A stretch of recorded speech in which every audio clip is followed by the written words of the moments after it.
तो इस एपिसोड की शुरुआत वहीं से होती है जैसे कि पिछला एपिसोड खत्म हुआ था। जो ली है यानी कि मिस्टर ऐसा बंदा यून पे हमला करता है अपने स्पेयर से।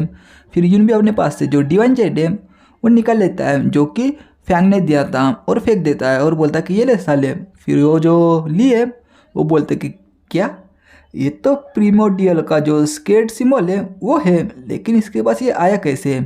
फिर वो जो डिवाइन जेड है उसके स्पेयर को यानी कि भाले को रोक लेता है और साथ ही में उस भाले को उसी के ऊपर भेज देता है वापस पलट के। फिर वो जो ली है वो बोलता है कि कैसे, ये नहीं पॉसिबल हो सकता। फिर हमला होता है, उसका स्पेयर उसी से टकरा जाता है और वो नीचे गिरता है, उसको बहुत ज़्यादा चोट लगती है। फिर यून उसके पास आता है और बोलता है कि लकीली मैंने टाइम रहते हुए तुम्हारा अटैक तुम पर ही कर दिया, अब तुम्हारा क्या कहना है। फिर ली बोलता है कि ये कैसे पॉसिबल है, ये पॉसिबल ही नहीं हो सकता। जो प्रीमियर ड्यूल का जो स्केट लैंड है उसका ट्रेजर तुम्हारे पास कैसे आ सकता है और तुम उसको रिलीज कैसे कर सकते हो, ये नहीं हो सकता। आखिरकार तो है कौन जो प्रीमियर ड्यूल का स्केट लैंड है ना, वहाँ के ट्राइब्समैन इस दुनिया में फिर से कैसे आ सकते हैं, ऐसा नहीं हो सकता, ऐसा होना ही नहीं चाहिए। फिर यून उसके पास आता है और बोलता है कि बता भाई बता, जो वायलेंट मून स्केट लैंड है ना उसके बारे में मुझे सब कुछ जानना है, तो तू बता। अगर तू बता देगा तो मैं तुम्हारी जान छोड़ दूंगा, तो तू सोच ले, या तो तू बता या फिर मर जा। फिर तभी जो ली है वो हंसता है और बोलता है कि आखिर में कौन मरने वाला है ये तो बाद में पता चलेगा। फिर वो अपनी किसी स्किल का इस्तेमाल करता है और बोलता है कि अराइज। यार ये सोलो लेवलिंग का डायलॉग है और यहाँ पे भी वो वेकअप बोल रहा था तो मैंने बोल दिया। फिर पीछे से एक हड्डी अपना जो कॉन्शियसनेस है वो जगह लेती है और बोलती है कि मैंने ये एक्सपेक्ट नहीं किया था कि मैं जो ट्राइब्समैन है ना, यानी कि अपने जो स्केटलैंड के जो ट्राइब्समैन है वो इतने सालों बाद मैं यहाँ पे उसको मिलूँगा। और ये तो फेमिलियर सी जो मून ग्लोरी पावर है वो मुझे लग रही है, यानी कि जानी पहचानी लग रही है, ये मेरे ट्राइब्स की ही है।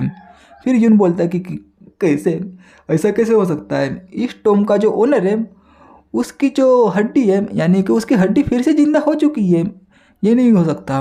फिर वो जो ली है वो बोलता है कि तुम्हारी हिम्मत कैसे हुई गद्दार हमारे जो स्केटलैंड है उसके साथ बात करने की, यानी कि ये जो इस टॉम का जो ओनर है शायद वो स्केटलैंड का कोई मेंबर होगा जो कि भाग के यहाँ पे आया था। फिर वो जो ली है वो बोलता है कि तू तो लकी है क्योंकि तू इतने सालों से तुम्हारी जो कॉन्शियसनेस है वो अभी तक जिंदा है, लेकिन आज मुझे ऑर्डर मिला है यहाँ पे आके तुम्हारी जो टॉम है उसको बर्बाद करने का, और जो मून ग्लोरी पावर है नाम वो भी हटाने का, क्योंकि तू उससे ही कल्टिवेशन करता है नाम, तो वो भी मेरी होंगी और ये तुम भी मेरी होंगी, तो तू तैयार हो जा गद्दार। फिर टॉम का ओनर बोलता है कि जो स्केटलैंड है वहाँ पे बहुत सारे सेंथ लेवल के बंदे नहीं है और सभी लोग वहाँ पे अच्छे दिखते हैं बाहर बाहर से, लेकिन अंदर ही अंदर वो बहुत ज़्यादा बुरे होते हैं, वो बहुत ज़्यादा इविल काम करते हैं। इसीलिए मैंने जो स्केटलैंड है उसको बहुत पहले ही छोड़ दिया था, लेकिन अगर तू मेरे साथ इसी तरह ज़बरदस्ती करता रहा ना तो मेरे ऊपर ब्लेम मत डालना स्केटलैंड की बेइज्जती मारने के लिए। ये बात सुन के ली का गुस्सा आ जाता है, वो बोलता है कि अबे गद्दार, तेरी हिम्मत कैसी हुई स्केटलैंड की बेइज्जती मारने की, मैं तुझे नहीं छोड़ूंगा। और वो अपनी एक आर्ट का इस्तेमाल करता है जिसका नाम मून डिवोरिंग आर्ट होता है। उससे जो हड्डी है यानी कि जो टॉम का ओनर है वो जकड़ जाता है। फिर वो बोलता है कि जल्दी मुझे छोड़ दो, लेकिन वो नहीं छोड़ता। फिर ली बोलता है कि चाहे कुछ भी हो जाए, चाहे कितना भी पावरफुल बंदा हो जाए, अगर एक बार मेरी जो मून डिवोरिंग आर्ट है उसके अंदर फंस जाए तो वो छूट नहीं सकता। तो जल्दी कर, जो मून ग्लोरी पावर है वो मेरा हवाले कर दे ताकि मैं उसको रिफाइन करके पूरी तरह डिवोर कर सकूँ। फिर वो उसको डिवोर करने लगता है अपनी मून ग्लोरी पावर से और एक एक करके वो हील भी होने लगता है, लेकिन जो हड्डी है उसको तकलीफ होने लगती है।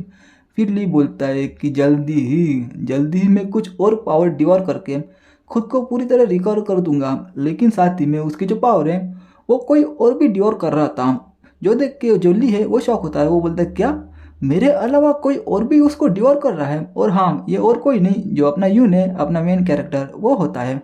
फिर यून बोलता है कि मैंने पहले ही कहा है कि तुम अकेली जो रिवॉर्ड है वो नहीं रख सकते।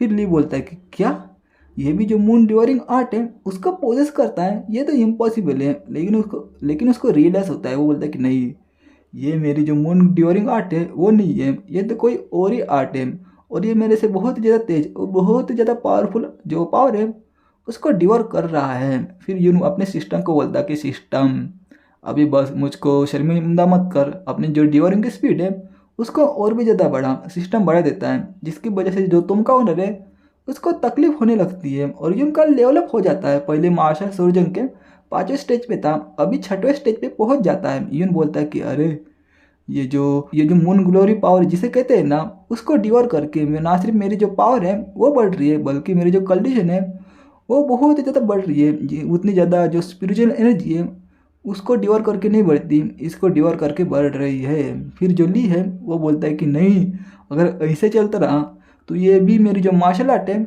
उसको भी डिवोर कर देगा, इसको मुझे रोकना पड़ेगा।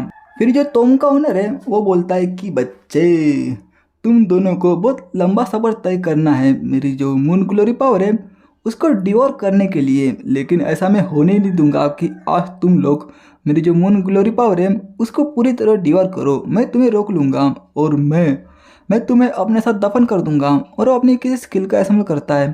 तभी ये उनको आइडिया लग जाता है और बोलता है कि नहीं नहीं, ये जो इस्तेमाल कर रहे हैं ना, इस स्किल का नाम है स्पिरिट कॉम्बिनेशन स्किल।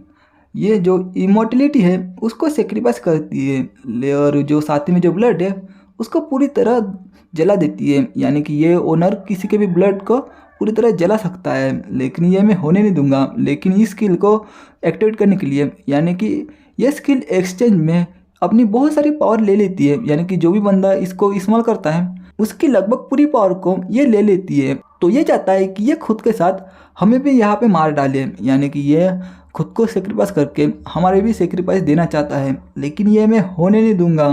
लेकिन जो तुम का ओनर है वो चिल्लाता है और बोलता है कि तुम दोनों तैयार हो जाओ, तुम्हें मेरी जो मून ग्लोरी पावर है ये चाहिए थी ना, लेकिन ऐसा मैं होने नहीं दूंगा।